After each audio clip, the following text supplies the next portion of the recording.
കടലിനടിയിൽ ഒന്നാമത് ഇരുട്ടല്ല, അത് മണ്ടത്തരമാണ്. കാര്യം അവിടെ ബയോലൂമിനസെന്റ് ആയിട്ടുള്ള ഒരുപാട് സാധനമുണ്ട്. നിങ്ങൾ പോയി ചിത്രങ്ങൾ എടുത്ത് നോക്കിയാൽ സ്റ്റഡീസ് ഉണ്ട്, ഞാൻ വേണമെങ്കിൽ തരാം. വളരെ പ്രകാശമുള്ളതാണ് ഏറ്റവും അടുത്തായിട്ട് കേട്ടോ. പല സ്ഥലങ്ങളും ബയോലൂമിനസെന്റ് ആയിട്ടുള്ള ജീവികളുണ്ട്, പലതരം ഫ്ലോറ ആൻഡ് ഫോണ വളരെ ലൂമിനസെന്റ് ഉണ്ട്. ആഴക്കടലിൽ ഇരുട്ടല്ല, അത് തെറ്റാണ്, അത് വേറെ കാര്യം. ഒറ്റവാക്കിൽ മനസ്സിലാകുന്ന ഭാഷയിൽ പറഞ്ഞു കഴിഞ്ഞാൽ, നട്ടപ്പാതിരയ്ക്ക് ഒരാൾ ഒരു മിന്നാമിന്നിയുടെ വെട്ടം കണ്ടിട്ട് ഇത് നട്ടുച്ചയാണെന്ന് പറഞ്ഞാൽ കേരളത്തിലെ നാസ്തികർ മാത്രമേ അപ്രകാരം പറയുകയുള്ളൂ. 2023 ജൂൺ 20 NBC ന്യൂസിന് ടിൻ മാൾട്ടിൻ എന്ന ഹിസ്റ്റോറിയനും ടൈറ്റാനിക് എക്സ്പേർട്ടും കൊടുത്ത ഒരു അഭിമുഖത്തിൽ ഇപ്രകാരം പറയുന്നത് കാണാം.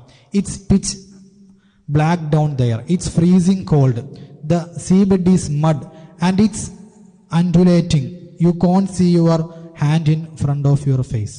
സമുദ്രത്തിന്റെ ആഴങ്ങളിൽ കൂരിരുട്ടാണ്, രക്തമുറയുന്ന തണുപ്പാണ്, മുഖത്തിന് നേരെ കൈപിടിച്ചാൽ പോലും കാണില്ല. ടൈറ്റാനിക് വിദഗ്ധൻ പറഞ്ഞ കാര്യമാണ് NBC ന്യൂസ്. ഇത് 24ന്റെ ന്യൂസ് പോർട്ടലിലും ഇതേ ന്യൂസ് കാണാൻ കഴിയും. ഇവരൊന്നും ഖുർആനിലെ ഈ ആയത്ത് കണ്ടിട്ടല്ല ഇക്കാര്യങ്ങൾ പറഞ്ഞിട്ടുള്ളത്.